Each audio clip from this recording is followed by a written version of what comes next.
Last class में हम सभी ने कारक चिन्हों के बारे में जाना था और काफी कुछ हमने सेंटेंस मेकिंग के बारे में सीखा था। किस प्रकार से सेंटेंस बनते हैं संस्कृत व्याकरण में, किस प्रकार से वो काम करते हैं, ये सारी बातें हमने लास्ट क्लास में सीखी थी। मुझे आप लोगों से पूछना है अभी, क्योंकि हर क्लास में मैं कुछ ना कुछ आपको लर्न करने का देता हूँ और आपको खुद से भी लर्न करना पड़ेगा, वरना आगे काफी कुछ हो जाएगा। और अभी हम शब्द रूप चालू करने वाले हैं एंड शब्द रूप में बहुत सारे शब्द रूप अभी आपको लर्न करने के लिए एक साथ आने वाले हैं। तो मुझे कारक चिन्ह आप लोगों से पूछना है। तो किन किन को कारक चिन्ह याद है? हैंड रेज कर दीजिए। कारक चिन्ह कर्ता ने कर्म को करण से, वो पूरा जो है सातों विभक्तियों का। आप सबकी स्क्रीन पर एक हैंड रेज का ऑप्शन होता है, वो आप क्लिक कर दीजिए जिन लोगों ने याद कर लिया हो।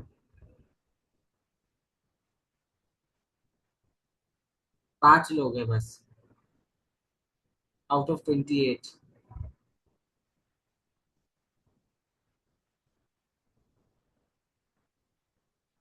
सेजल जी, आपको याद नहीं है क्या? और जिनके कैमरे ऑन नहीं है मैं उनसे बात नहीं करता, उनको पता है। वो सुन सकते हैं लेकिन वैसे इंटरेक्शन वो तभी कर पाएंगे जब उनके कैमरे ऑन है। हाँ, सेजल जी।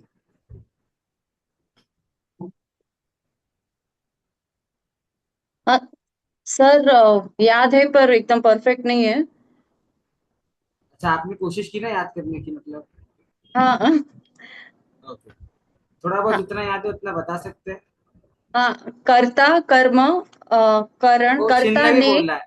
हाँ हाँ। हाँ, कर्ता ने कर्म को करण से संप्रदान के लिए अपादान से। कर्ता कर्म करण संप्रदान अपादान अधिकरण, नहीं, अधिकरण संबंध का के की रारेरी अधिकरण। अ, हाँ, में पे पर। में से पर, हाँ। बड़ा अच्छा। आप तो किसने कहा आपको याद नहीं है? Very good. हाँ, पीनल जी, पीनल जी दोषी, पीनल जी दोषी, आपको याद है क्या? अनम्यूट कीजिए। हाँ, थोड़ा थोड़ा याद है। बताइए, सुनाइए। कर्ता ने कर्म को करण से संप्रदान के लिए अपादान अपादान से अलग होना, अ, बाद में संबंध, रा के की रा रे री, और अधिकरण में पे पर, और संबोधन अ, हे भो अरे। Very good. एक और पूछता हूँ, फिर आगे बढ़ेंगे। ये वीवो फोन से जो ज्वाइंट है, सर आप आज ही आए हैं क्या, या आप पहले भी आए थे? जी जी, फर्स्ट लेक्चर है मेरा आज। हाँ, ओके। आप प्रीवियस रिकॉर्डिंग्स पे चले जाइएगा तो आपको क्लियर हो ओके। जाएगा। दिलीप जी, जी। दिलीप जी शाह, आप सुनाइए कारक चिन्ह। कर्ता ने कर्म को करण से अ, संप्रदान के सब संप्रदान संबोध के लिए। संप्रदान के लिए संबोधन नहीं नहीं नहीं नहीं, संबोधन तो आप एंड में पहुंच गए। सम, अभी तो चौथी वक्ति ही हुई है, 5 6 7, 3 स्टेप्स बाकी हैं। अपादान अपादन भी नहीं। चलिए, कोई बात नहीं। कुछ लोगों ने ऐसा कंसर्न लास्ट क्लास में रेज किया था कि प्रॉपर उनको दिख नहीं पाया, इसलिए मैंने आप लोगों के लिए एक फोटो यहाँ पर अरेंज की है। ग्रुप पे तो मैंने कोई और सी शेयर की है, ये मैंने भी रिसेंट की क्योंकि वो इमेज थोड़ा सा फट रहा था। ये देखिए, हैंड डाउन कर लीजिए। ये आपके सामने प्रॉपर इमेज आ गई है। देखिए, विभक्तियां यहाँ पे दी हुई हैं। विभक्तियां कौन सी हैं? उन विभक्तियों में कारक कौन कौन से हैं और चिन्ह क्या है। प्रथमा विभक्ति, कर्ता, ने। जो नहीं लिख पाए थे लास्ट क्लास में नोट्स, वो देख लीजिए, क्योंकि शायद बाकी लोग के नाम बहुत आ रहे थे तो कुछ लोगों ने कंसर्न यूज किया था। स्पेशली उन लोगों के लिए मैंने चार्ट अवेलेबल यहाँ पे कर दिया। द्वितीय विभक्ति कर्म चिन्ह को तृतीया करण से या द्वारा भी एक अर्थ आता है, राम के द्वारा तो द्वारा। चतुर्थी में संप्रदान, पंचमी में अपादान, षष्ठी संबंध, सप्तमी अधिकरण और संबोधन में हे अरे। और यहाँ पर आप एक और ऐड कर सकते हैं जिसका नाम है भो।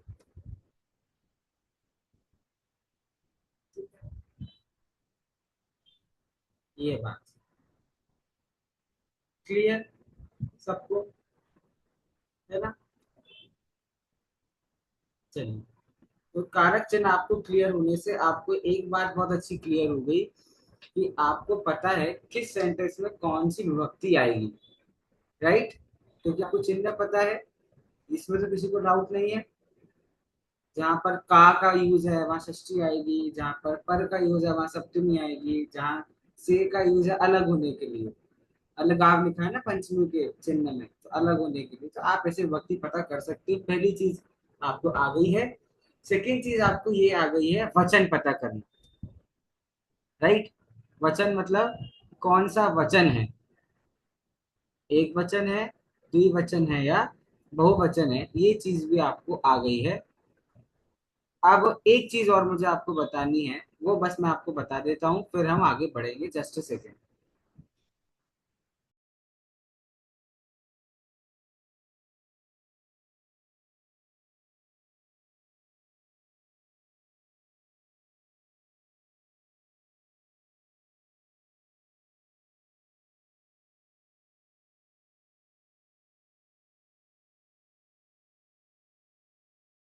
जो एक और चीज मुझे आप सभी को बतानी है, उसे हम कहते हैं लिंग।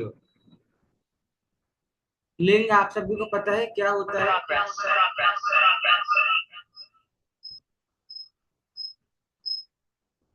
लिंग का अर्थ होता है जेंडर, है ना। तो मैंने आपको विभक्तियां बता दी और वचन बता दिया। एक और चीज जो मैं आपको आज बताना चाहता हूँ उसका नाम है लिंग। बस एक वो चीज मैं आपको व्हाइट बोर्ड पर बताऊंगा, उसके बाद फिर हम शब्द रूपों को प्रॉपर तरीके से आज समझेंगे। जो मैंने आपको आज शेयर किया है ग्रुप पे, एक तो इंट्रो वाला है वो इतना काम का नहीं है, दूसरा वाला काफी काम का है, वो हम देखेंगे।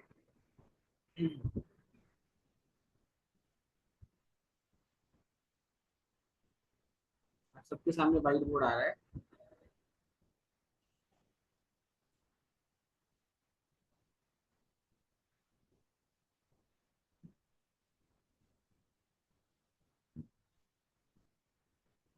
लिंग,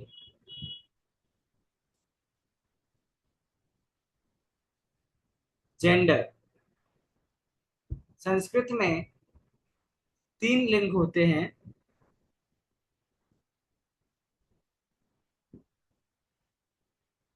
पुल्लिंग,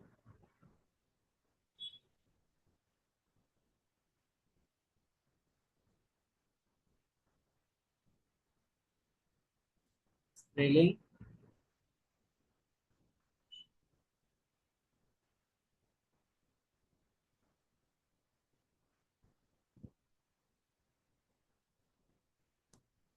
नपुंसकलिंग। पुल्लिंग, स्त्रीलिंग और नपुंसकलिंग।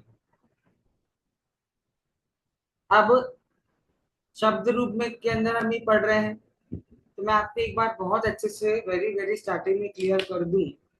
ऐसा कोई रूल नहीं है कि जितनी भी मेल चीजें हैं वो पुल्लिंग में चली जाएंगी, जितनी भी फीमेल चीजें हैं वो स्त्रीलिंग में चली जाएंगी, और जो नॉन लिविंग मटेरियल है वो नपुंसक लिंग में चला जाएगा। ऐसा नहीं होता है।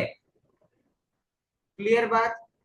जैसे एक शब्द मैं यहां से बोल रहा हूं मित्र, मित्र दोस्त जिसे हम कहते हैं, दोस्त का हिंदी शब्द है, उसका संस्कृत शब्द है मित्र। मित्र कौन सा लिंग है, तो सब लोग झटके से कह देंगे कि मित्र तो पुल्लिंग है।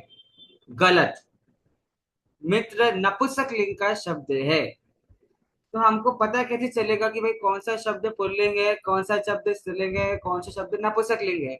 ये पता करने के तीन तरीके हैं। सॉरी, दो तरीके हैं, तीन नहीं, दो तरीके हैं। पहला तरीका तो ये है प्रैक्टिस। जितना जितना आप प्रैक्टिस करोगे और बहुत सारे शब्द आपके सामने आएंगे तो आपको अपने आप पता चलेगा कि कौन सा शब्द कौन से लिंग का है। पहली बात। ठीक है। दूसरी बात ये है, अभी आपको हम शब्द रूप पढ़ाएंगे। हर शब्द को लिखने का एक तरीका होता है। वो शब्द को देखते ही आप पकड़ सकते हैं कि कौन सा शब्द पुल्लिंग है, कौन सा शब्द स्त्रीलिंग है, कौन सा शब्द नपुंसकलिंग है। ठीक है। हर शब्द को देखकर पता करने का एक तरीका होता है। वो तरीका मैं आपको बताता हूं अभी यहाँ पर। तीन शब्द मैं आपके सामने लिख रहा हूं।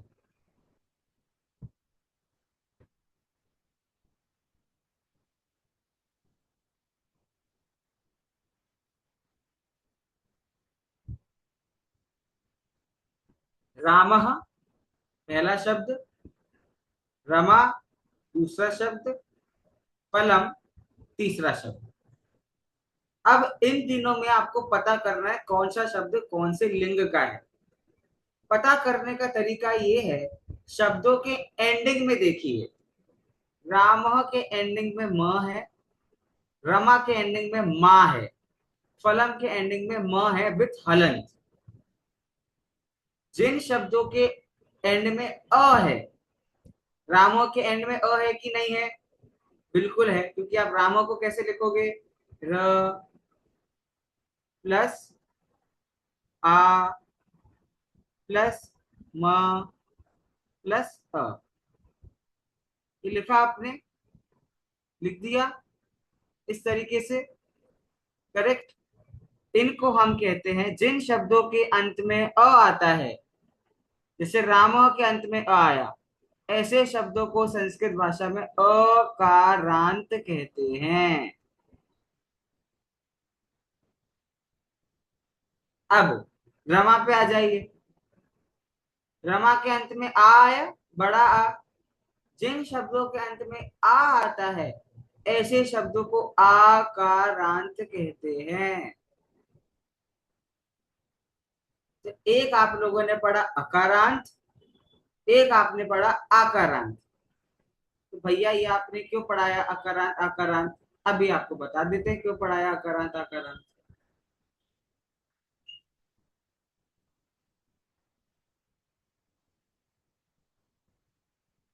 जितने भी अकारांत शब्द होते हैं, ये सारे या तो पुल्लिंग होते हैं या फिर ये सारे शब्द नपुंसकलिंग होते हैं।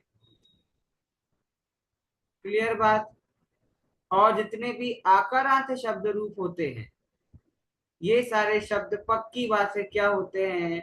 स्त्रीलिंग होते हैं। जैसे अभी आपके सामने शब्द था रमा, ये अकारांत है कि आकारांत है? रमा शब्द रूप अकारांत है कि? एक सेकेंड, आप लोग शायद खुद से अनम्यूट नहीं कर पा रहे, इसलिए आप लोग बोल नहीं पा रहे।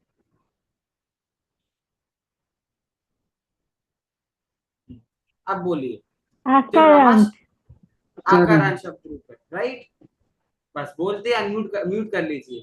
तो क्योंकि रमा आकारांत है तो रमा कौन सा लिंग हो गया? कौन सा लिंग हो गया रमा? स्त्रीलिंग। स्त्रीलिंग हो गया। अब प्रॉब्लम खड़ी होती है अकारांत में। क्या प्रॉब्लम अकारांत में खड़ी होती है? जैसे शब्द मेरे पास आया रामः, ये तो अकारांत है, राइट? अकारांत पुल्लिंग भी हो सकता है, नपुंसकलिंग भी हो सकता है। तो पता कैसे करेंगे? तो भैया जो शब्द सामान्य रूप से लिखा है जैसे रामः, वो पुल्लिंग है। और जैसे शब्द लिखा है फलम, अंत में म लगा है और म के साथ हलंत लगा है, ऐसे शब्द आपके कहलाएंगे नपुंसकलिंग। ठीक है? इतनी बात समझ आ गई? सुनीता जी अग्रवाल इंदौर से कुछ पूछ रहे हैं क्या आप? आपका हैंड रेज है। ठीक है, इतनी बात, दो बातें और सुनिए फिर हम आगे बढ़ेंगे। जिस प्रकार से मैंने अभी आपको अकारांत आकारांत पढ़ा है, उस प्रकार से बहुत सारे प्रकार के शब्द होते हैं। जैसे जिन शब्दों का अंत न से होता है वे शब्द नकारांत कहलाते हैं। ठीक है, जिन शब्दों का अंत हलंत से होता है वे असंत शब्द रूप कहलाते हैं। ठीक है, जिन शब्दों का अंत छोटी ई से होता है वो इकारांत शब्द कहलाते हैं। जिन शब्दों का अंत बड़ी ई से होता है वो ईकारांत शब्द कहलाते हैं। नकारांत शब्द रूप पुल्लिंग होते हैं, असंत शब्द रूप नपुंसक लिंग होते हैं, इकारांत ईकारांत शब्द रूप स्त्रीलिंग होते हैं।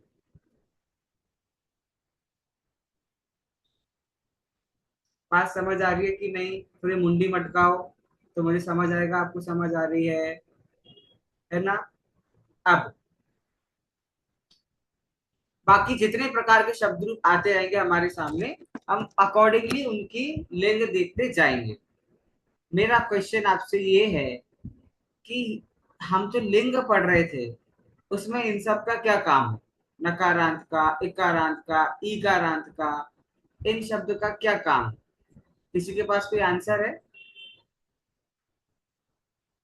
लिंग की पहचान करेंगे ना सर। अभी तो आपने बताया कि स्त्रीलिंग, पुल्लिंग और नपुंसक लिंग, इन्हीं से पहचानेंगे हम।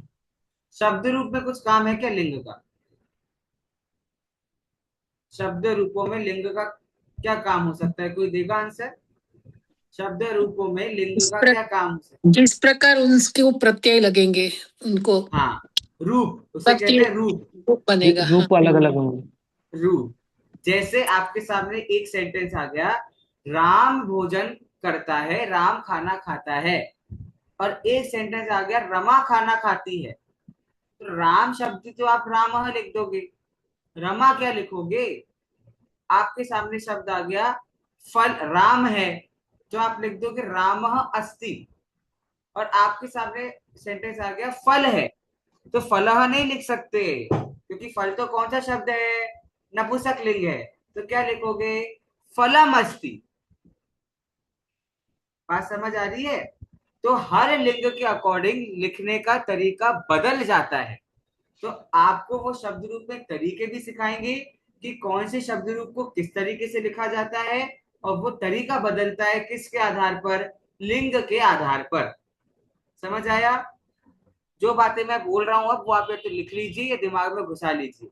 लिखिए, लिंग के आधार पर शब्दों को लिखने का तरीका बदला जाता है। पहली बात, लिंग के आधार पर शब्दों को लिखने का तरीका बदला जाता है, पहला सेंटेंस। अब दूसरा सेंटेंस बहुत अच्छा लग रहा है। रश्मि जी आप नहीं लिख रहे हैं? रश्मि जी, थोड़ा बाहर हुआ, बुक नहीं है मेरे पास, मैं नोट्स बाद में लिख लूंगी वीडियो देख के। हाँ लिख लीजिएगा, लेकिन है ना? बिल्कुल हाँ। हाँ, पहला सेंटेंस ही हो गया। अब दूसरा सेंटेंस, शब्दों के लिखने के तरीके को शब्द रूप कहते हैं, जो हम आज पढ़ने वाले हैं। शब्दों को लिखने के तरीके को शब्द रूप कहते हैं। तीसरा सेंटेंस, शब्द रूप लिखते समय, शब्द रूप लिखते समय वचन का,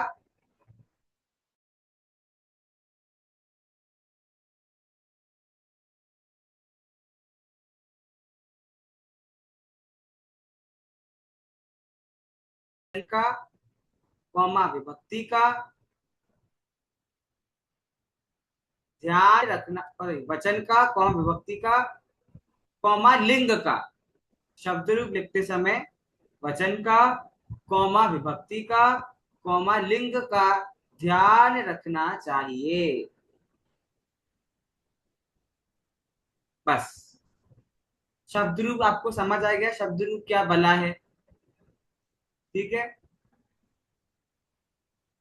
अब कुछ स्क्रीन में आपके सामने शेयर करता हूं, फिर हम बाकी बातें करेंगे।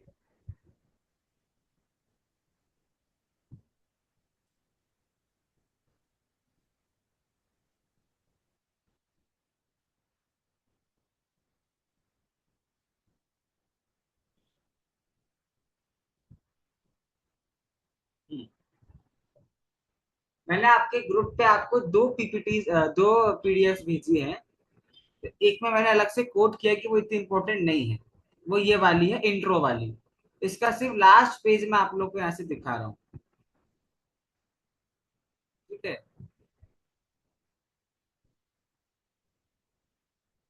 ये देखिए, 4 प्रकार के शब्द होते हैं संस्कृत में। अभी के लिए आप इतना जानोगे, इतना बहुत है। 4 प्रकार कौन कौन से? स्वरांत, व्यंजनांत, सर्वनाम और संख्या शब्द। क्या बोला? स्वरांत, व्यंजनांत, सर्वनाम और संख्या शब्द। चलिए थोड़ी क्वेश्चन आंसर्स कर लेते हैं। अमिता जी, क्या आप इन 4 शब्दों का मतलब मुझे बता सकते हैं? स्वरांत, व्यंजनांत, सर्वनाम और संख्या शब्द का मतलब क्या हो सकता है? Yes please. पता नहीं है मुझे। कुछ आप सं, अंदाजा लगा सकते हैं, गेस कर सकते हैं? हाँ, तो हाँ। स्वर का जो लास्ट अल्फाबेट है उसका अंत क्या है, वो है सिर्फ अ की जितने भी स्वर हैं। अ वाले। देखिए, कौन स्वर से हैं? अंत, अंत मतलब लास्ट में।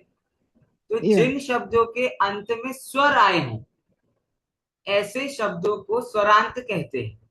जैसे आपके सामने जो एग्जाम्पल्स लिखे हुए हैं, उनमें जैसे लता है, एंड में आ है, स्वर है। मुनि है, एंड में ई है, स्वर है। पति है, एंड में ई है, स्वर है। भानु है, एंड में उ है, स्वर है। पितृ है, एंड में री है, स्वर है। गो है, एंड में ओ है, स्वर है। नौ है, एंड में औ है, स्वर है। अक्षी है, एंड में ई है, स्वर है। इसलिए आपको पहले वर्णमाला सिखाई ताकि आपको पता चले कि अक्षी के एंड में ई कैसे है। तो ये सारे शब्दों का अंत स्वर से हो रहा है, इसलिए संस्कृत भाषा में जिन शब्दों का अर्थ स्वर से होता है उन्हें हम स्वरांत शब्द कहते हैं। अब व्यंजनांत शब्द का अर्थ क्या होगा? दीपक जी आप बताएंगे? जैसे स्वरांत मैंने समझाया, वैसे आप जरा व्यंजनांत समझा दीजिए। हाँ, जिस शब्द के लास्ट में व्यंजन होता है उसे व्यंजनांत कहते हैं। थोड़ा, हाँ हाँ बताइए बताइए। जैसे कि भवत में त है, व्यंजन है।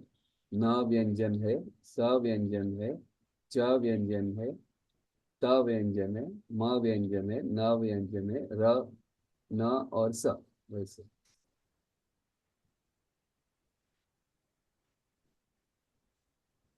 देखिए, व्यंजनांत शब्द रूप क्या है, मैं आपको एक बार बताता हूँ। व्यंजनांत शब्द रूप जैसे स्वरांत शब्द में जिन शब्दों का अंत स्वर से होता है वो स्वरांत कहलाते हैं, उसी प्रकार जिन शब्दों का अंत व्यंजन से होगा वे शब्द व्यंजनांत कहलाएंगे।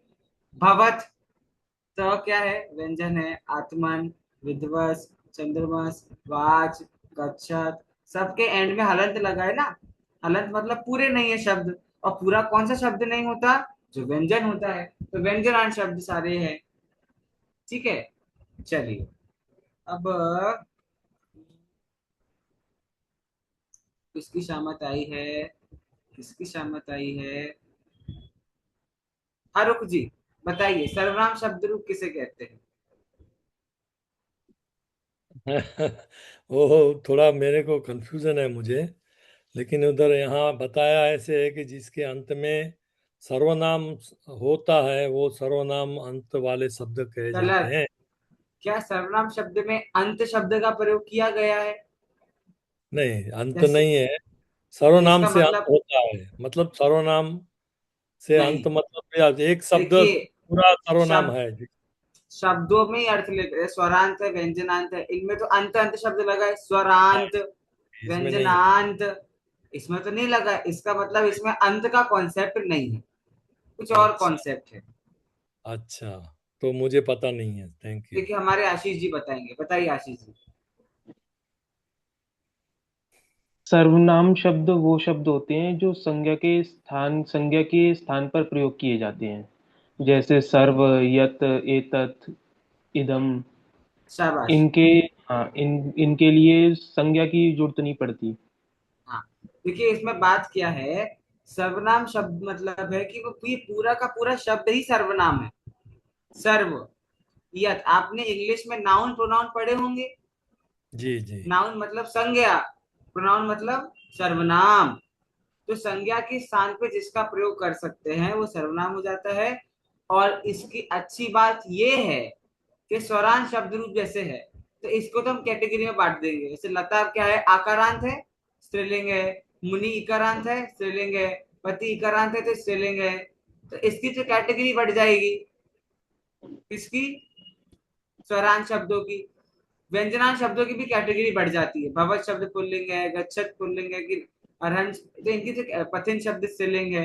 तो स्वरांत और व्यंजनांत शब्द तो बट जाते हैं पुल्लिंग, स्त्रीलिंग, नपुंसकलिंग में, अलग अलग रूप चलते हैं। लेकिन बोनस पॉइंट क्या लिखा है यहाँ पर, सभी लिंगों में। इसका मतलब सर्वनाम शब्द रूप, अगर सर्व का शब्द रूप जो हम याद करेंगे, वो पुल्लिंग में भी वैसे ही चलेगा, स्त्रीलिंग में वैसा चलेगा, नपुंसकलिंग में वैसे चलेगा। कैसे चलेगा? जैसे सेंटेंस है, नदी बहती है और नदी बहता है। क्या दो सेंटेंस बोले? नदी बहती है, और श्वेता जी से पूछूंगा मैं एक बार, श्वेता जी अनम्यूट कीजिए। नदी बहती है, नदी बहता है, सही बात क्या है दोनों में से? नदी बहती है, क्यों? क्योंकि नदी स्त्रीलिंग शब्द है। शाबाश। और स्त्रीलिंग के साथ क्या आता है? बहती है। अब हाँ। आपसे क्वेश्चन है मेरा, सब लोग इधर आ जाओ। सब को संस्कृत में कहते हैं सर्व। अब सब लोग इधर आ जाओ, ये सेंटेंस पुल्लिंग है कि स्त्रीलिंग है? ना स्त्रीलिंग है ना पुल्लिंग है। अच्छा, नपुंसकलिंग।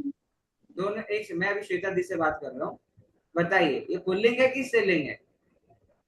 मतलब दोनों हो सकते हैं, इसमें तो लोग बस हैं। बस बस बस बस बस, इतना ही सुनना था। दोनों हो सकते हैं ना, इसीलिए सर्वनाम शब्द में अलग से पॉइंट लिखा है, सभी लिंगों में। ये सभी लिंगों में एक साथ चलेगा। सभी शब्द सर्वनाम शब्द रूप सभी लिंगों में चलेंगे। लेकिन स्वरांत शब्द में नदी शब्द दिया है, तो वो नदी शब्द पुल्लिंग नहीं हो सकता, वो स्त्रीलिंग ही होगा। और आखिरी शब्द आपका दिया है संख्या शब्द रूप। तो संख्या शब्द मतलब जो आपकी संख्या होती है, काउंटिंग होती है, 1 2 3 4 5 6 7 8, ये भी आपका विषय का आएगा। अब ये भी लिंग के अकॉर्डिंग चेंज होती है। एक लड़का और एक लड़की, राइट? तो अगर एक लड़का शब्द आएगा तो पुल्लिंग एक शब्द लिखना पड़ेगा, और एक लड़की शब्द आया तो स्त्रीलिंग में एक का रूप जो चलता है वो लिखना पड़ेगा।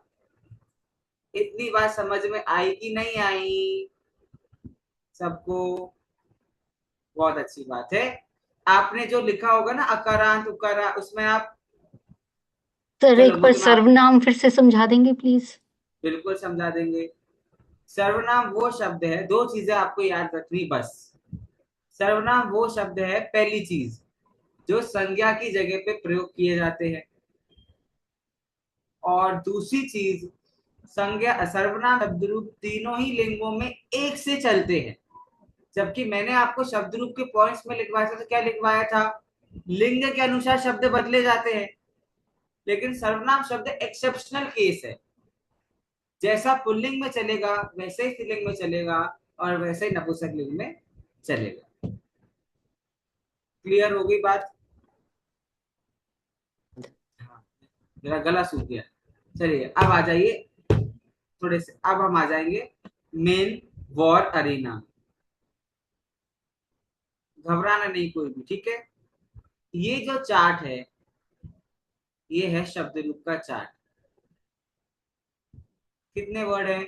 1 2 3 4 5 6 7 8 9 10 11 12 13 14 15 16 17 18 19, 20, 21, 22, 23, 24, ऐसे 24 शब्दों का एक पूरा शब्द रूप बनता है।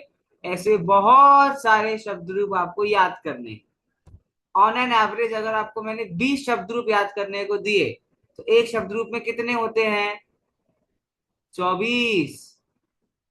तो हमें कितने याद करने पड़ेंगे वो मल्टीप्लाई करना है। लेकिन जब मैंने पुराने बैच को पढ़ाया था, कुछ है अभी भी क्लास में, तो वो भी ऐसे घबरा गए थे।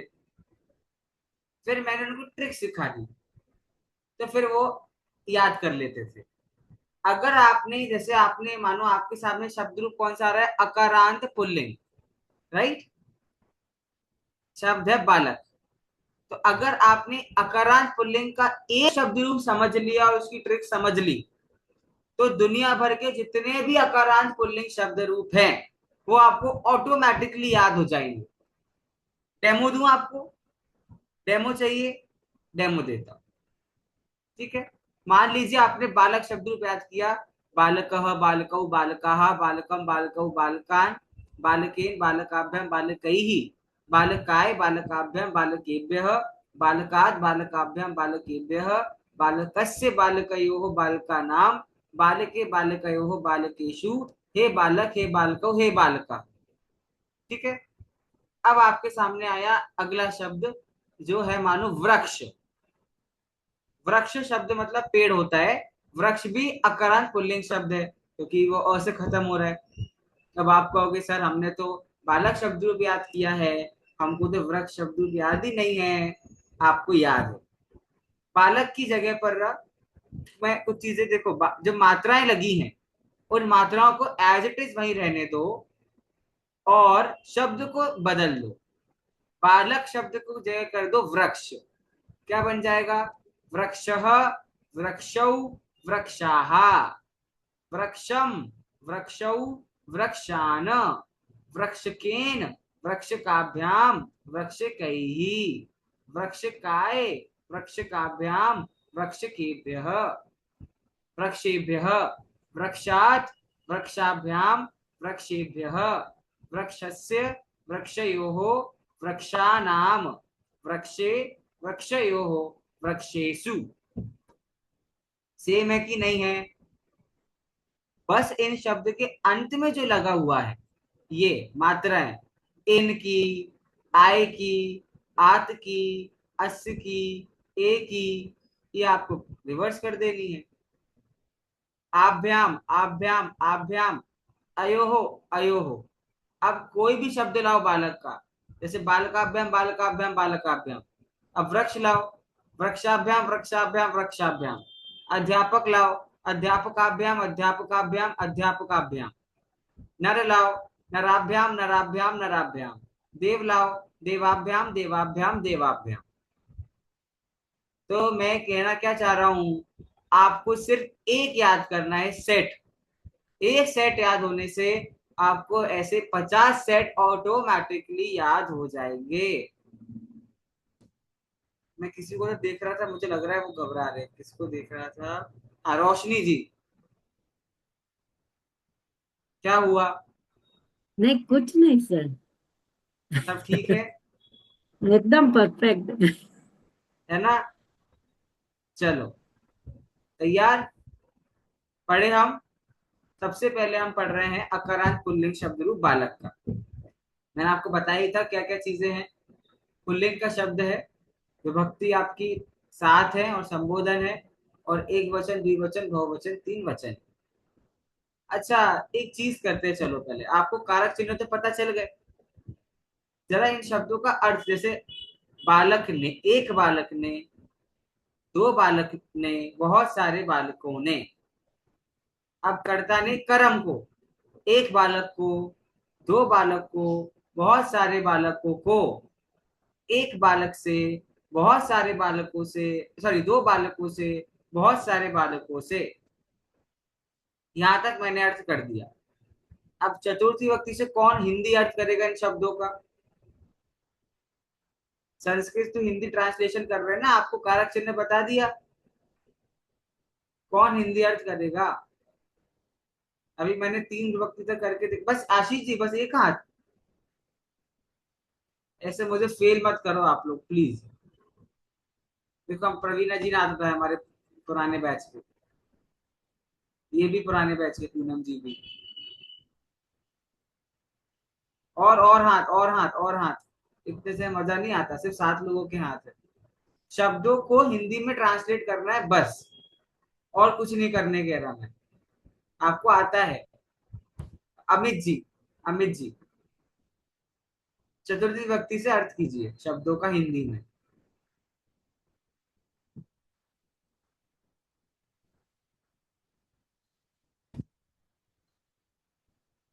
कहाँ गए अमित जी? हाँ बोलिए अमित जी, बोलिए। हाँ, आपके माइक का कुछ इश्यू आ रहा है, आपकी वॉइस नहीं आ रही है। आप एक बार लीव करके ज्वाइन करने की कोशिश कीजिए। तब तक ये और ये हाँ बोलिए, बोलिए बोलिए बोलिए।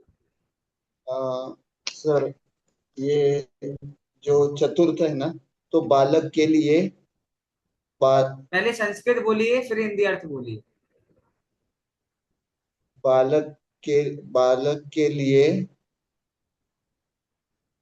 नहीं सॉरी, नहीं हो। होगा ना, बालक के लिए बिल्कुल अच्छा है, सही बोला। अब बालकाभ्यंग क्या होगा?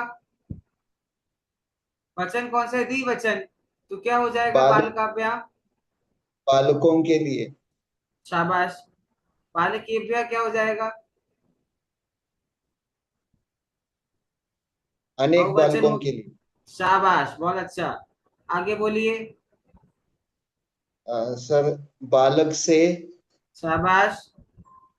बालकों से, हाँ, अनेक बालकों से। ठीक है। उसके बाद षष्ठी,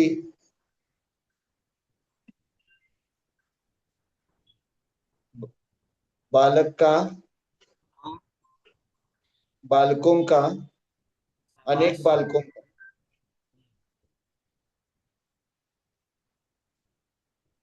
सप्तमी, बालक पर, ठीक है,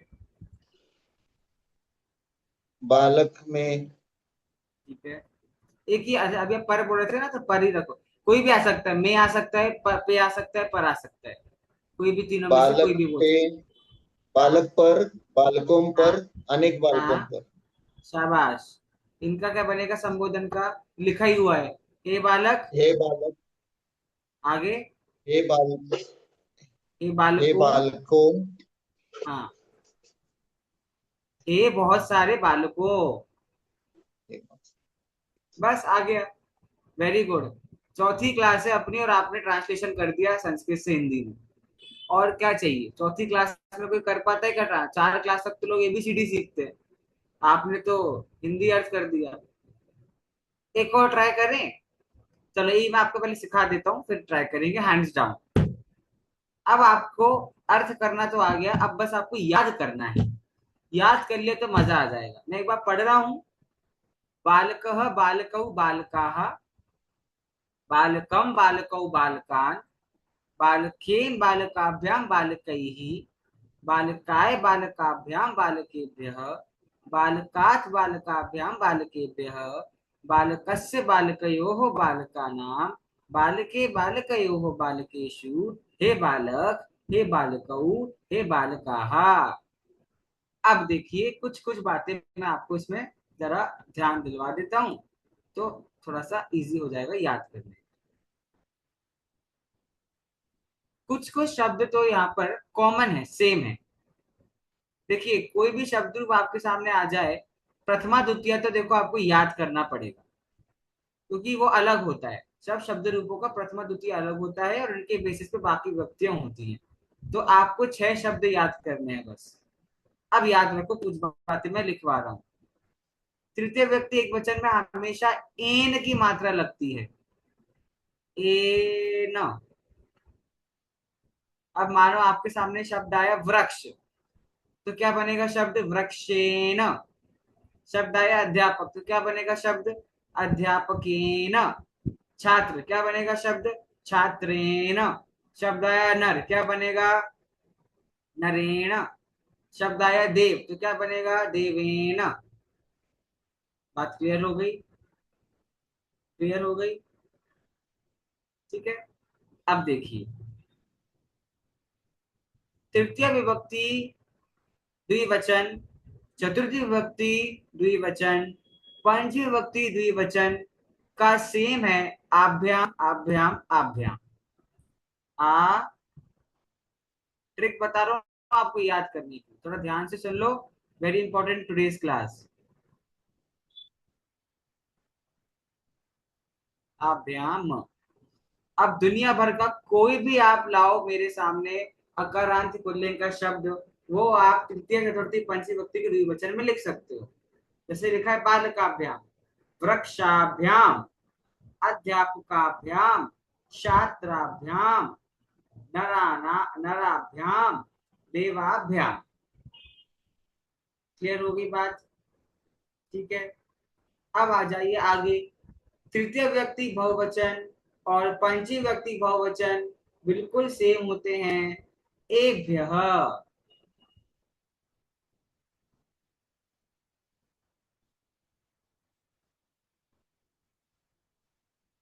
बालकेभ्यः बालकेभ्यः क्या बनेगा? वृक्षेभ्यः, अध्यापकेभ्यः, छात्रेभ्यः, नरेभ्यः, देवेभ्यः। मैं बालक के अलावा नीचे कुछ एग्जाम्पल लिखे हैं जो शब्द अकारांत पुल्लिंग है, राइट, उन पे आपको घटित करके बता रहा हूं।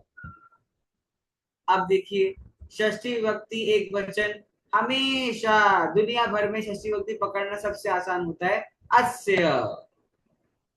क्या शब्द बना है? बालकस्य, वृक्षस्य, अध्यापकस्य, छात्रस्य, नरस्य, देवस्य। षष्ठी विभक्ति द्विवचन और सप्तमी विभक्ति द्विवचन। अच्छा सॉरी, पहले ये रह गया, चतुर्थी विभक्ति रह गया ना। चतुर्थी विभक्ति एक वचन होता है आय, आय, और पंचमी विभक्ति एक वचन होता है आत। मैं हमेशा बहुत अच्छे से समझाता हूँ चतुर्थी पंचमी एक वचन, क्योंकि मैं बहुत टाइम तक कंफ्यूज होता था। मैं चतुर्थी में आत कर देता था, पंचमी में आय इंटरचेंज कर देता था, जो गलत है। आय, बालकाय, वृक्षाय, अध्यापकाय, छात्राय, नराय, देवाय, कौन सी भक्ति हो गई? चतुर्थी विभक्ति एक वचन। और चतुर्थी पंचमी विभक्ति एक वचन क्या है? बालकात, वृक्षात, अध्यापकात, छात्रात, नरात, देवात, द्रवित हलंत। ओके, षष्ठी विभक्ति वर्ड समझाई दी। षष्ठी विभक्ति द्विवचन और सप्तमी विभक्ति द्विवचन सेम होते हैं, जिन्हें हम कहते हैं अयोः।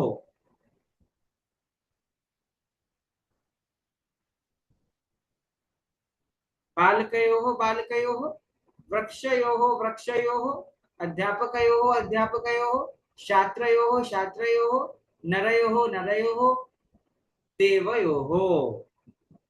ठीक है, उसके बाद षष्ठी विभक्ति बहुवचन होती है आनाम।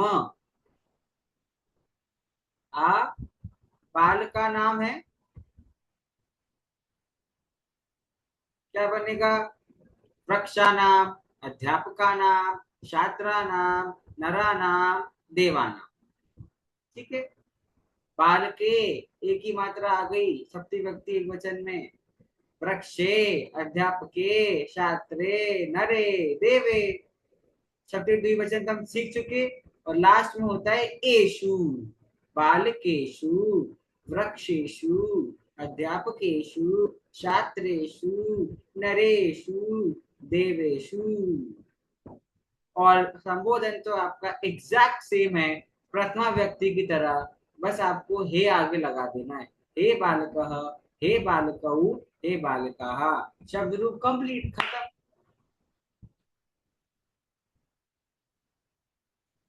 समझ आई कि नींद आ गई? वासी तो बहुत लोगों ने ले ली, तो मैंने देख लिया। समझ आया कि नहीं आया? किसी किसी के हाथ खड़े होने, कुछ पूछना है शायद। आ गया सर, पर याद रखने की बात है। चलिए, प्रवीणा जी कुछ कह रहे हैं क्या? नहीं कह रहे शायद। हाँ, आशीष जी कुछ कह रहे हैं? कहिए सर। कहना था सर। हाँ कहिए कहिए। जिसमें र आता है वहां रूल ण का चेंज होता है, हाँ, वो थोड़ा वो रूल मैं बताऊंगा, वो मेरे हाँ मन में वही है कह वो। रहा था मैं भी। हाँ, ये हमारी वृक्ष सिद्धि में सिखाए है ना, वृक्षेण होना चाहिए था। इसलिए पहले हाँ मैं ठीक। इनको सिखाता था, अभी मुझे बताते हैं। अच्छी बात है, मेरे मन में वो चीज आ गई थी, मैं बताऊंगा, रुकाऊ मैं थोड़ा सा उसके लिए, बताऊंगा। हाँ, पल्लवी जी आप बताइए क्या कह रहे हैं, अनम्यूट कीजिए। ये जो जहां पर केन बालकेन है और बालकानाम है, वहां पे ण भी इंटरचेंजेबली अब यूज होता है। बस वही बात वो भी कह रहे थे।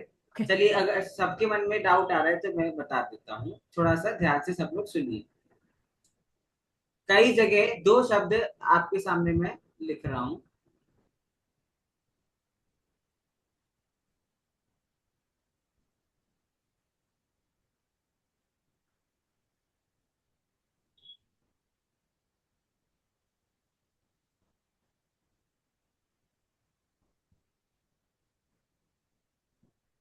एक शब्द आपके सामने लिखा रामेण, एक शब्द लिखा रामेण, ठीक है।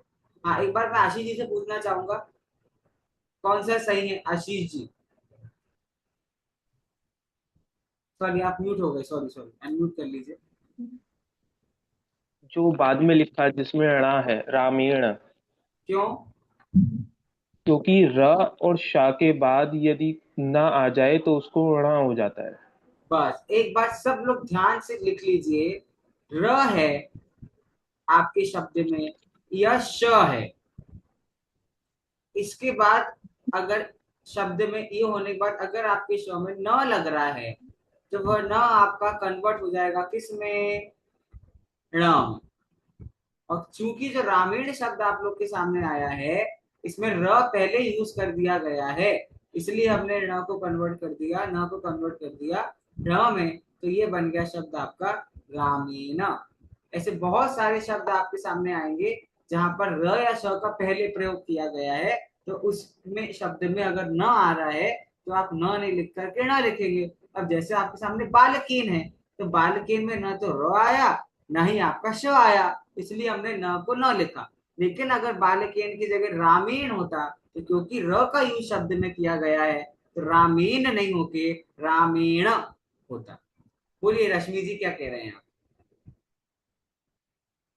जो ये र या श बोला, तो वो किसी भी मतलब वो जो भी शब्द होगा तो कहीं पर भी वो र आया, कहीं भी हो देन इट सकता विल है, बिकम कहीं भी ण। हो सकता है, कहीं भी हो सकता है, बस न के पहले होगा, क्योंकि न हमेशा एंड में आता है, यस, ऐसे ओके, कंडीशंस में होगा। हाँ, थैंक यू। आशीष जी कुछ ऐड अप कर रहे हैं शायद, बोलिए। इसमें शायद भैया जी एक वो भी तो था ना, यदि का और पा वर्ग के वर्ण को छोड़ के कोई और किसी भी तीनों वर्गों के वर्ण आ जाए तो फिर न ही रहेगा। हाँ, वो तो थोड़ा सा संधि के उसमें भी चलेगा यार, बट ठीक है, अभी के लिए इतना बहुत है। सही है आपका, वो हम जब पूरा वर्ग के साथ संधिया करेंगे ना, तब उसको बता देंगे। अभी इतना रूल समझेंगे तो भी काम चल जाएगा। पल्लवी जी बोलिए, कुछ और कह रहे हैं शायद आप? नहीं, ओके, वेरी गुड। चलिए, बस समझ आ गया है आप लोग को। आप एक बार ट्रिक से याद कर लो भैया, कहाँ पे क्या लगता है, एन कहाँ लगता है, आभ्याम कहाँ लगता है, आई ही कहाँ, ये बताना रह गया, सॉरी। एक तृतीय व्यक्ति बहुवचन में आई ही लगता है, आई ही। तो जैसे आपका शब्द रूप बना है बालकई ही, तो आपका बन जाएगा वृक्षई ही, अध्यापकई ही, छात्रई ही, नरई ही, देवई ही। आप पूनम जी कुछ कह रहे हैं, बोलिए। सर तो फिर जो रूल आपने बताया, तो वृक्ष में श है और र भी है, तो वो वृक्षान की जगह वृक्षाण्य होगा। अच्छा, हाँ बिल्कुल, वृक्षेन नहीं बनेगा, वो जी वृक्षेण बनेगा। जी, ठीक है, बस ये लेकिन पूछना था। आपने जब वृक्षान बोला ना, तो वृक्षाण नहीं बनेगा, क्योंकि वो जो वो क्यों? प्रत्यय है, वो प्रत्यय आप नहीं आन जो प्रत्यय लगा है ना उसमें, तो प्रत्यय आप नहीं बदल सकते, आन तो एज इट इज रहेगा। लेकिन यहाँ पर बात, क्योंकि यहाँ पे एक ही मात्रा भी लगी है ना, एक ही जी मात्रा भी आनी चाहिए। नहीं, पर जैसे एक, द्वितीय में है वृक्ष बालकान, तो वो वृक्षान नहीं होगा। जी नहीं, क्योंकि ये प्रत्यय है। सॉरी, मुझे प्रत्यय का मतलब। हाँ, वही मैं प्रत्यय मैंने पढ़ाया नहीं, प्रत्यय मतलब वो होता है शब्द के अंत में जो लगता है, अच्छा ठीक है, जी। तो वो बदलता नहीं है। देखिए ओके बालकेन में क्या है, ये मात्रा है एक ही, जी। ठीक है, और क्योंकि एक ही मात्रा आ गई है, एक और बात, हाँ ठीक है, नहीं चलिए, तो एक ही मात्रा बालकेन में एक ही मात्रा आ गई है, तो इसलिए एन जो है वहां पर एन का एण हो सकता है, लेकिन हाँ जी। आन है, आन का आण ऐसा नहीं होता है। हाँ, वो मुझे अंतर नहीं समझ आ रहा क्यों। हाँ, क्योंकि वो प्रत्यय है ना, मैंने कहा ना वृक्षेन में मात्रा है एक ही, और यहाँ पर आन प्रत्यय है, आन आन तो पूरा शब्द हो गया आन, और ये एन में सिर्फ न है, ओ मात्रा ठीक है। है, ठीक है आशीष जी भी जी। कुछ कहना चाह रहे हैं, बोलिए जी। आशीष जी। हाँ, ये शॉर्ट में याद रखने का तरीका यही है, ना पूरा होना चाहिए स्वर के साथ। हाँ तो ना बस, तो हाँ हो जाएगा, और ठीक हलंत है, में है तो ना ही रहेगा। बस मैं यही बोलते बोलते रुक गया, तो ये बालकान में आप देखिए न में हलंत है, और बालकेन में देखिए न पूरा है, ध्यान से अगर आप देखेंगे हाँ तो ये डिफरेंस आ गया ना दोनों में। और जी। हमने यहाँ पे क्या पढ़ा, न पूरा, जी। र और शकत अगर न पूरा है तो पूरा न हम्म, आपका न बनेगा, आधा न कभी भी न नहीं बनेगा, वो बात है। ओके। चलिए एक बार वापस मैं पढ़ता हूँ बालक शब्द रूप, आप लोग को नेक्स्ट क्लास में याद करके आना ही है, मैंने अभी तक छोड़ दिया, नेक्स्ट क्लास में सिर्फ शब्द रूप में सुनूंगा और कुछ नहीं। मेरे प्रीवियस क्लास वालों को पता है, दो टॉपिक मेरे फेवरेट है और बहुत इंपॉर्टेंट है, शब्द रूप और धातु रूप, ठीक है। इसके बाद तो चिटपुट टॉपिक है, फटाफट 2 दिन में हो जाएंगे, ये लंबा टॉपिक है। लास्ट बैच जो थी मैंने आज देखा 58 क्लासेस में पूरा संस्कृत हो गया था विद टीका, हमने टीका भी समझी थी एंड में, 58 क्लासेस में। आपकी कितनी हो गई, 4 क्लास हो गई, ठीक है। तो मेरा टारगेट के हिसाब से हमको करना है, और अगर आप याद नहीं करोगे तो मैं आगे बढ़ नहीं पाऊंगा, ठीक है। और मैं अभी तक बहुत से लोगों को शायद वो वर्णमाला भी याद नहीं है, तो अभी तो कोई दिक्कत नहीं, पर संधियों में आपको दिक्कत आ जाएगी अगर आपको वर्णमाला याद नहीं है तो। इसलिए सब जो जो मैं बोल रहा हूँ इसलिए से 2 ही क्लास रखी है, एक तो आपको 1.5 घंटा बोला था, मैंने सिर्फ 1 घंटा करा, और वीक में 3 दिन बोला था, मैंने 2 दिन करा, ताकि आप लोग को याद करने को रिलैक्सेशन मिल जाए, तो याद होना चाहिए।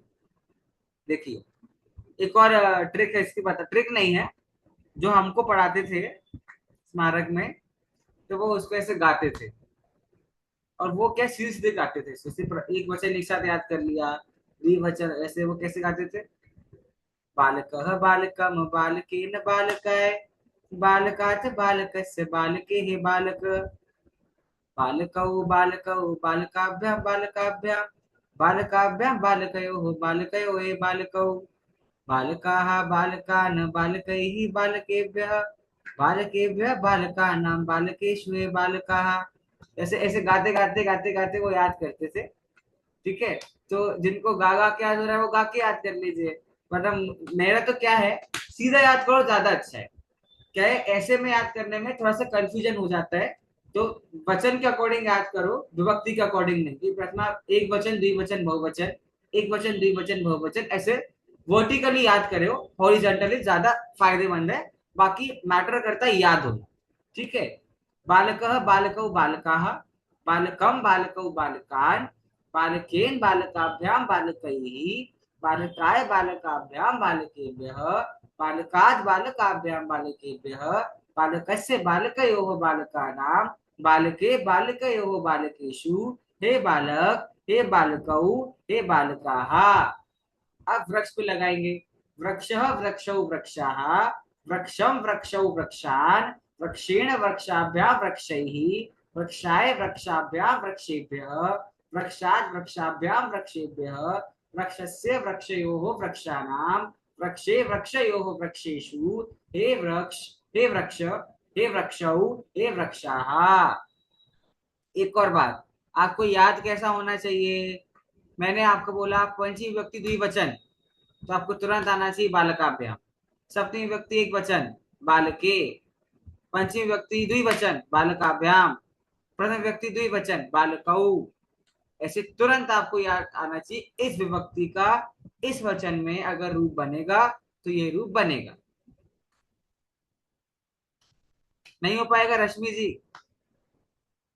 हो जाएगा ना, हाँ, कोई घबराना नहीं गलती से भी, मेरे पास 30 बच्चे बैठे जो पढ़ के बैठे, पूरा उन्होंने कोर्स कंप्लीट करा था। आप लोग भी कर लोगे, अभी से नहीं घबराना, ठीक है?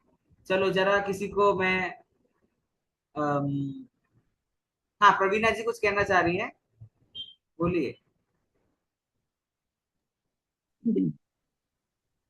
आई स्ट्रांगली सजेस्ट कि 10 बार लिख ही लो हाँ एक बालक का रूप, लिख ही लो बिल्कुल।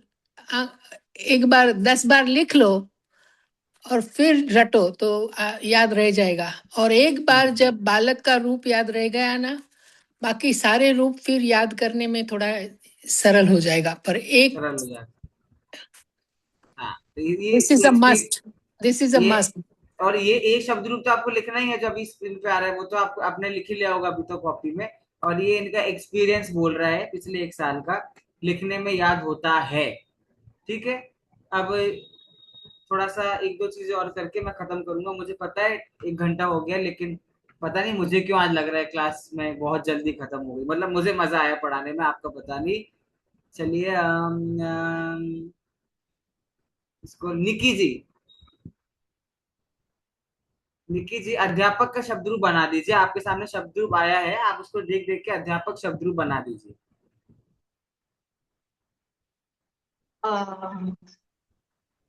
मतलब ये पूरा सेट का हाँ बिल्कुल। अध्यापकः, अध्यापकौ, अध्यापकाः, अध्यापकम्, अध्यापकौ, अध्यापकान्, अध्यापकेन, अध्यापकाभ्याम्, अध्यापकैः, अध्यापकाय, अध्यापकाभ्याम्, अध्यापकेभ्यः, अध्यापकात्, अध्यापकाभ्याम्, अध्यापकेभ्यः, अध्यापकस्य, अध्यापकयोः, अध्यापकानाम्, अध्यापकयो नहीं, अध्यापकयो हो। अध्यापके, वो विसर्ग का प्रॉपर उच्चारण आना चाहिए, अध्यापकयो हो। अध्यापकयोः, अध्यापकानाम्, अध्यापके, अध्यापकयोः, अध्यापकेषु, हे अध्यापक, हे अध्यापकौ, हे अध्यापकाः।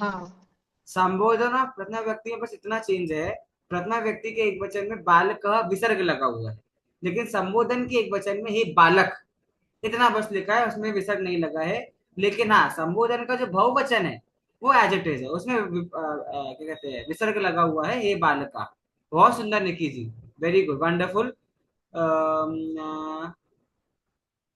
अशित जी एक बार छात्र पर बना दीजिए, छात्र पर बना दीजिए।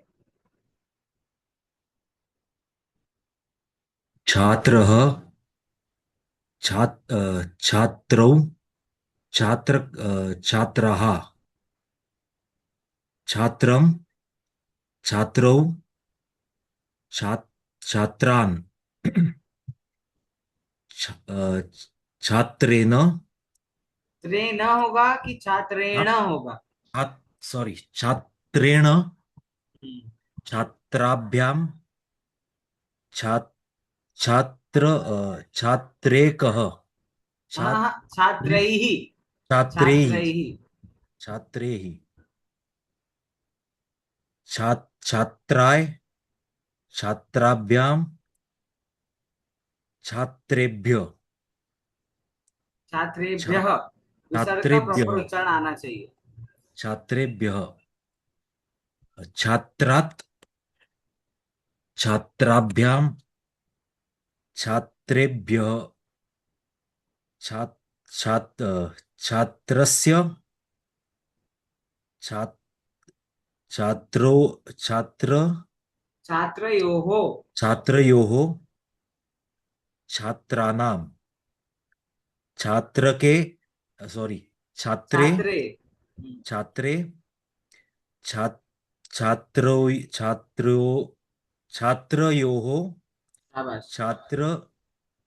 छात्रेषु, हे हे छात्र, हे छात्रो, छात्रौ, हे छात्राः। Good enough, very good.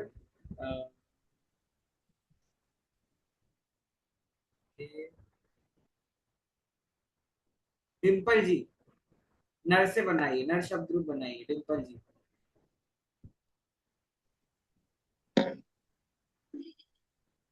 नरः नरौ नराः नरम नर नरौ नरानाम नरान, नरान नरेन नराभ्याम नरई नराय नराभ्याम नरेभ्यः नरात् नराभ्याम नरेभ्यः नरस्य नर्ष नर्षौ नर्षाणाम नरयोः नराणाम नरै नरायः नरकेषु नरयोः नरेषु हे नरः हे नरौ हे नरह नहीं, संबोधन एक वचन में विसर्ग नहीं आता। हे नर, हे नर हे नरौ हे नराः। एक और बात, ये एक्सक्लेमेटरी मार्क लगाना भी कंपलसरी है संबोधन में, ठीक है। जो यहाँ पे मार्क लगा हुआ है, exclamation mark, that is also important. और इसके बाद के लोगों ने कैमरा ऑफ कर लिया है, तो मेरा उनसे कांटेक्ट नहीं है। ये जो वीवो नाम से जुड़े हुए हैं, सर आपका नाम क्या है पहले वो बता दीजिए, और फिर आप देव शब्द रूप से बना दीजिए, और फिर आपके बाद हम क्लास खत्म करेंगे।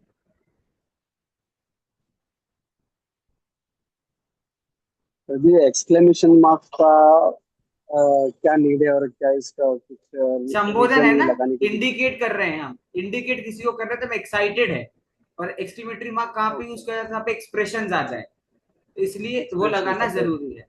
हाँ, आपका नाम क्या है सर? मुकेश। ओके जी, मुकेश जी पढ़िए।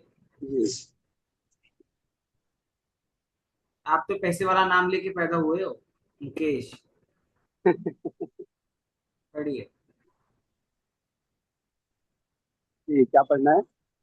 ये नर शब्द रूप से बनाना है आपको, बालक शब्द नर से, नर नहीं, सॉरी, नर तो बन गया, देव, देव से, देव से नर बन गया,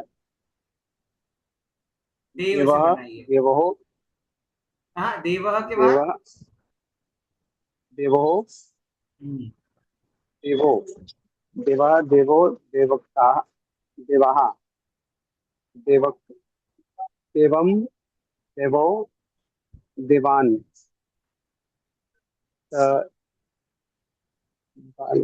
देवेन, देवाभ्याम, देवक, देवक्यहे, देवहे, देवहे, देवैहि, देवैहि, देवहि, देवहि, देवाय, देवाभ्याम, देवक्येभ्य, देवेभ्यः, क नहीं आएगा, देवेभ्य, क नहीं आएगा, देवेभ्य, देवेभ्य, देवाम, देवात, देवाय, सॉरी देवात, पंचमी व्यक्ति पे आ गया ना, पंचमी पे। देवात, देवात, देवाभ्याम, देवेभ्य, देवस्य, देवयोः, देवाहम, अरे देवस्य देवयोः देवानाम, देवानाम, देवे, देवके, देवके ही आएगा इसमें। क क्यों ला रहे हैं आप? क तो बालक का क है, सिर्फ योहो लाना है, देवयोहो, देवे, देवयोहो, देवे, देवयोः, देवेषु, शाबाश, हे देव, हे देवो, हे देव, देवाहा।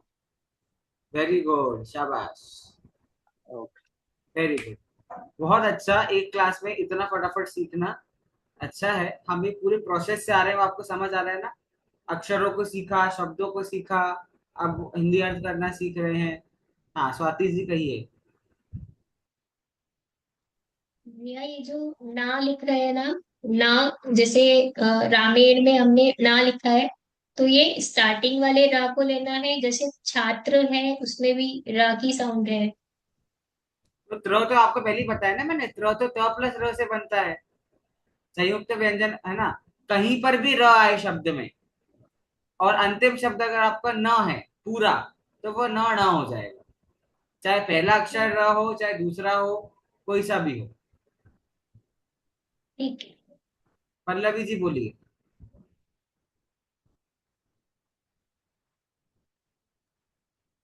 ये जो व्यंजनांत शब्दों की सूची है उसमें गच्छत शब्द के बाद में ब्रैकेट में शत्रंत लिखा है। शत्रंत उसका क्या अर्थ होता है? उसके लिए अन्य शब्द आया है, उसी मैं के लिए। समझी नहीं। उसी, एक सेकंड में वाले पीडीएफ मुझे खोलना पड़ेगा, एक जस्ट सेकंड। वो शत्रंत के अंत में है ऐसा करके लिखा हुआ है, शत्रंत संधि करके। क्योंकि वो, एक सेकंड, मेरे पास वो पीडीएफ ऑन नहीं है तो मैं एग्जैक्टली समझ नहीं पा रहा आप क्या कह रहे हैं। एक जस्ट सेकंड खोल लिया है। हाँ, गच्छत के बाद शत्रंत। हाँ, शत्रंत जो है ये भी एक प्रकार का शब्द ही है। शत्रंत मतलब व्यंजनांत शब्द है एक, शत्रंत। वो कह रहा है शत्रु है अंत में जिसके, ठीक है, तो वो भी एक प्रकार का व्यंजनांत शब्द ही है, शत्रंत। वो उसके भी प्रॉपर शब्द रूप चलेंगे, जैसे भवत वगैरह के चलेंगे वैसे ही, ठीक है। अभी तो हमने कौन सा सीखा? आज हमने एक एग्जाम्पल सीखा, हमने सिर्फ आपका स्वरांत के। ऐसे व्यंजनांत शब्द रूप भी होते हैं, सर्वनाम शब्द रूप भी होते हैं, संख्यावार शब्द रूप भी होते हैं। बहुत मजा आएगा आगे, बहुत अमेजिंग जर्नी है। हाँ, स्वाति जी वापस कुछ कह रही हैं। भैया लेकिन उसके अंत में हलंत नहीं है, ऐसा क्यों? इसके अंत में, शत्रंत के अंत में। एक सेकेंड। हाँ, तो शत्रंत के शब्द रूप नहीं है। शत्रंत तो एक प्रकार, जैसे व्यंजनांत हो गया ना, जैसे व्यंजनांत का सब टॉपिक है शत्रंत। और उसके बाद में जो शब्द आपके सामने लिखे हुए हैं, पुम, पथिन, गिर, अहन, पयस, ये सारे शब्द रूप शत्रंत शब्द रूप की कैटेगरी में आते हैं, ठीक है। तो शत्रंत कोई शब्द नहीं है, शत्रंत एक कैटेगरी का नाम है, उस कैटेगरी के अंदर ये सारे शब्द रूप आते हैं, इसलिए उन सब शब्दों के बाद में ब्रैकेट में शत्रंत लिखा गया है, ठीक है। और वो नहीं, ये पुम पथिन नहीं, भवत, आत्मन, विध्वस, चंद्रमस, वाच और गच्छत, ये सारे शब्द रूप शत्रंत शब्द रूप आते हैं व्यंजनांत शब्द रूप की कैटेगरी। आशीष जी बोलिए। हाँ, मैं ये कह रहा था जो शत्रंत लिखा है वो शायद इसीलिए लिखा होगा ना, इसमें क्षत्रिय प्रत्यय अंत में। क्षत्रिय प्रत्यय, हाँ बिल्कुल। जो प्रत्यय वगैरह अभी मैंने क्यों नहीं बोला, क्योंकि अभी इन्होंने पढ़ा नहीं, इसलिए मैंने बस बता दिया कि वो जिन शब्दों के बाद में लिखा है वो सारे शब्द रूप शत्रंत शब्द रूप की कैटेगरी है। और आशीष जी ने बोल दिया क्षत्रिय प्रत्यय है, तो क्षत्रिय प्रत्यय वगैरह क्या है वो आगे हम समझेंगे, ठीक है। और इसमें सर्वनाम शब्द में कतिपय आया था, उसका मतलब क्या होता है कतिपय? कतिपय मतलब कोई भी, जैसे कहते हैं कतिपय विषय आप पढ़िए, तो कोई भी विषय पढ़िए, तो कोई भी तो सर्वनाम ही हो गया, इसीलिए। हाँ, अनु जी बोलिए। मेरे को ये पूछना था कि आपकी जो वो समय सार की क्लास है अभी भी चल रही है? हाँ चल रही है। मैं आप मुझे डीएम करो, मतलब व्हाट्सएप कर दो, मैं आपको उसकी डिटेल देता हूँ, ठीक ओके, है। क्योंकि मेरी दोनों बहनें कर रही हैं, उनको समझ नहीं आ रहा कब क्लास होती कब नहीं होती। आप मुझे व्हाट्सएप कर दो, I send you okay, thank you. चलिए, अब आपका होमवर्क मैं डाल दूंगा गूगल क्लासरूम पे। आप खुद से, आपको अकारांत शब्द रूप ढूंढने हैं। कितने? 3 अकारांत पुल्लिंग, इनके अलावा वृक्ष जो आपको दिया हुआ है, और अध्यापक दिया हुआ है, नरदेव और बालक, और एक आधा कोई और दिया है। इन अकारांत पुल्लिंग शब्दों के अलावा कोई 3 नए अकारांत शब्द रूप आपको ढूंढने हैं पुल्लिंग।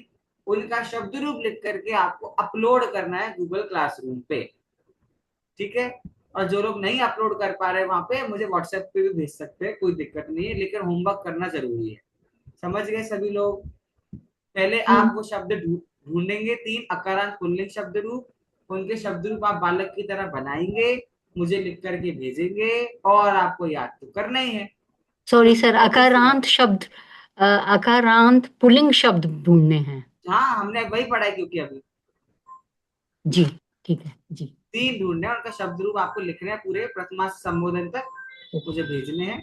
चलिए, हम मिलेंगे on Tuesday at the same time. तब तक सभी को जय जिनेन्द्र। सर जी जय सुनिए ना। Jinendra, thank you. जय जय। श्वेता जी कुछ कह रहे हैं, बोलिए श्वेता जी। जय जिनेन्द्र।